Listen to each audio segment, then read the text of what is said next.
What you're about to hear is not just a story. It's an experience that shook a seasoned hospice nurse to her core. This comes from Nurse Julie, a highly experienced hospice nurse who has spent over 16 years caring for patients at the very end of their lives. She's someone who has witnessed death more times than most people can imagine, someone grounded in compassion, science, and a deep belief that everything in this world is rooted in love and peace. But there was one case, just one, that made her question everything she thought she knew. In her video, "The Only Death That Ever Left Me Unsettled," she recounts an experience so disturbing, so unexplainable, that even to this day, she struggles to fully accept what she felt. And as I walk you through this story, I'm not just going to repeat what happened, I'm going to break it down with you, piece by piece, so you can truly understand the deeper meaning behind it. If you're new here, make sure you stay until the very end, because this isn't just about fear. This is about what happens at the edge of life, belief, and the unknown. As I said before, Nurse Julie has spent over 16 years caring for patients at the very end of their lives. Think about that for a moment. Someone with that level of experience has seen death, suffering, healing, and everything in between. So when a person like that says something shook their belief system, you need to pay attention. She explains that there was only one patient, just one, that made her question everything she believed in. Now here's where it gets interesting. Her belief system was very clear. She believed there was no evil, no hell, no bad spirits. In her worldview, everything was rooted in love and light. And many people watching this right now probably share that same belief. But then she says something powerful. There was one experience that made her question all of that. And she admits that even as she tells the story, she still doesn't want to believe it. Now let me pause here and speak to you directly. This is important because when someone resists believing something, yet still tells the story, it means the experience was too real to ignore. That's where these kinds of encounters become deeply unsettling. Not because of what is seen, but because of what it does to your understanding of reality. Now she goes into the story. Many years ago, she admitted a young woman into hospice care for a brain tumor. This woman was very young, in her late 20s or early 30s. Already, that sets a heavy emotional tone. Someone that young facing the end of life is something that affects not just the person, but everyone around them. What made it even more heartbreaking was that she had no family, no parents, no siblings caring for her, only friends. Now her friends stepped up, which is admirable. But it also meant that her care environment was going to be very different from a traditional medical setting. And here's where things begin to take a turn. This young woman had very strong beliefs. She did not want to use Western medicine to treat her brain tumor. She refused steroids. She refused morphine. She refused Ativan. She refused anything that would medically manage her symptoms. And if you understand how brain tumors progress, you know that these medications are not optional luxuries. They are often necessary to reduce suffering. But she didn't want them. She made her friends promise that even if she became unconscious, they would not give her those medications. She even made the nurse promise the same thing. Instead, she wanted to rely on her own methods. Prayer, meditation, chanting, sound healing, herbs. Now let me pause again. There is nothing inherently wrong with these practices. Even Nurse Julie made it clear she had nothing against them. And many people use these methods for peace, healing, and spiritual connection. But the key issue here is balance. When someone completely rejects all forms of physical intervention, especially in a severe medical condition, it can create a situation where the body suffers intensely while the mind and spirit try to compensate. As time went on, her condition worsened. And this is where reality starts to set in. Brain tumors are not gentle. They affect the mind, the body, the ability to function. She began to decline mentally. She could no longer communicate properly. She couldn't express her needs. Physically, she was deteriorating. She started having seizures. She became agitated. She was in visible discomfort. She would moan in distress. Now imagine being in that environment as a caregiver or as a nurse. You are watching someone suffer, and you know there are ways to ease that suffering, but you are not allowed to use them. Her friends were doing their best, but they were overwhelmed. She became terminally agitated, rolling around in the bed, clearly not at peace. And then something else was introduced.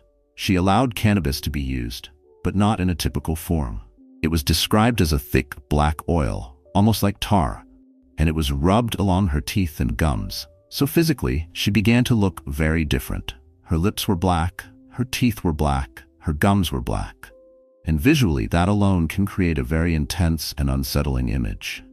But what happened next is where the story shifts from medical to something far more psychological, or perhaps even spiritual.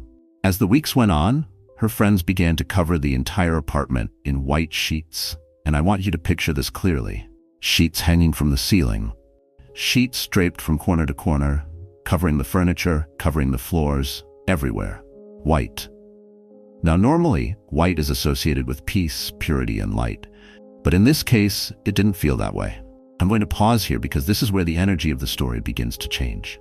Environment matters. What surrounds a person, especially in their final days, can deeply affect not just their state, but the perception of everyone who enters that space. And what should have felt light, felt the complete opposite. We're going to continue deeper into this because what she experienced next is what truly unsettled her. So despite the apartment being covered in white, something that should feel peaceful, clean, even sacred, she explains that it felt the complete opposite. The moment she would walk into that apartment, something in her body reacted immediately. She describes it as a pit forming in her stomach. That heavy, sinking feeling you get when something just isn't right. And I want you to really think about that, because this wasn't fear based on something she saw. This was a physical reaction to something she felt. She said she would instantly feel awful. Not just uncomfortable, but genuinely scared. And she emphasizes this very strongly. She says with every part of her being, she does not want to believe what she felt in that place. Even to this day, she tries to convince herself that it was all in her head. Let me pause here and speak to you directly again. When someone repeatedly tells themselves, this isn't real, but still can't shake the feeling, that tells you the experience left a deep imprint. This is what makes situations like this so powerful. It's not about seeing something obvious. It's about feeling something that cannot be easily explained. She continues by saying that her personal belief is that everything is love and that there is nothing evil. She still wants to hold on to that belief. But this experience challenged it, because that apartment did not feel good. And she says something even more striking. Not only did the apartment feel bad, the patient herself did not feel good either. She didn't feel light, she didn't feel peaceful. There was a heaviness around her. Now she pauses to address something she knows people might say. She says before anyone tries to make it about religion, like saying it was because the patient wasn't Christian, that wasn't the case. There were crosses everywhere. There was prayers happening, there was chanting, there was soft, spiritual music, light, airy, what most people would associate with divine or loving energy. Everything on the surface pointed toward peace, spirituality, and positivity. But the feeling in that space did not match any of it. Let's stop here for a moment. This is where things become very thought-provoking, because it raises a question. Can an environment look spiritual, sound spiritual, even be filled with rituals, and still feel completely wrong? That's something I want you to think about. She continues, the friends were trying, they really were. They were doing everything they believed would help her. But the patient's condition kept worsening. She began making guttural sounds. Deep, raw, almost primal noises that didn't feel normal. And these sounds shook her. They made her question everything she believed. At the same time, she felt torn. Because as a nurse, she understood that some of these behaviors could be explained medically. Unmanaged pain, neurological damage, severe agitation from the brain tumor. All of these could cause distressing symptoms. So part of her tried to rationalize it, but the feeling never went away. She says she went there every single morning, and every time, just walking into that apartment made her feel sick to her stomach. Not once, not occasionally, every single time.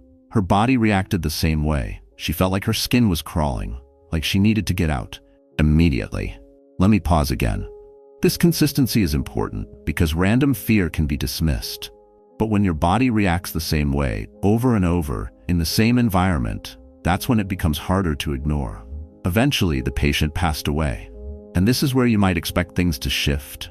You might think the tension would lift, that whatever heaviness was there would disappear, but it didn't.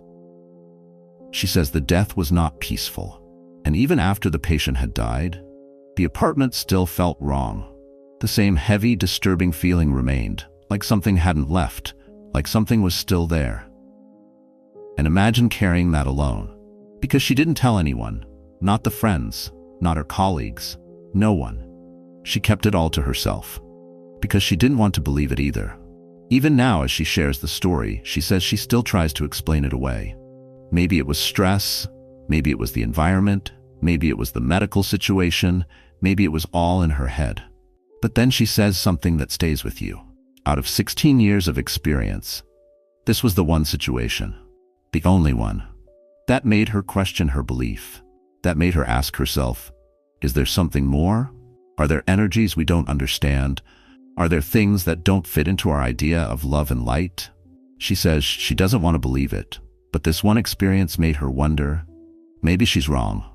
Now let me leave you with this. Stories like they're not meant to tell you what to believe. They are meant to make you think about energy, about environment, about the unseen, and about how sometimes even the most experienced people can encounter something that challenges everything they thought they knew.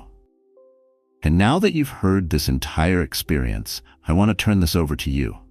Because stories like this don't just end when the video ends. They stay with you. They make you think. And sometimes they raise questions that don't have easy answers.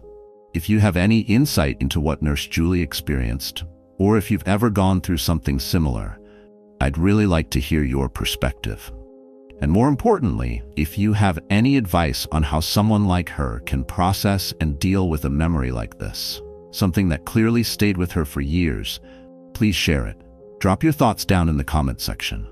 Let's create a space where people can openly discuss these kinds of experiences, because you never know who might need to hear your perspective or your advice. And if this story made you think, feel, or question something, don't forget to engage with the video. Like, share, and subscribe so more people can find content like this. Many blessings to each and every one of you.